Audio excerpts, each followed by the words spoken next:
Putra ஐட்ஸில் Petronas எரிவாயு குழாய் தீ விபத்தில் பாதிக்கப்பட்ட குடியிருப்பு வாசிகள் தற்காலிகமாக பயன்படுத்துவதற்காக செரி மலேசியாவில் இருந்து 25 கார்கள் ஒப்படைக்கப்பட்டதை ஸ்லாங்கோர் மந்திரி பசா டத்துஸ்ரீ அமீருடின் ஷாரி இன்று நேரில் கண்டார்.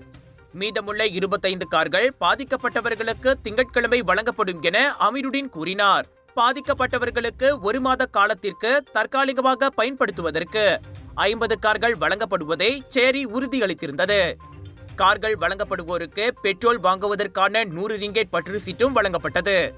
கார்சம் 50 கார்களையும், காரோ 30 கார்களையும், கோகார் 20 கார்களையும், டிஆர்பி ஹைகோம் 62 கார்களையும் தற்காலிகமாக வழங்க ஒப்புக்கொண்டுள்ளதாக அமீனுடின் கூறினார்.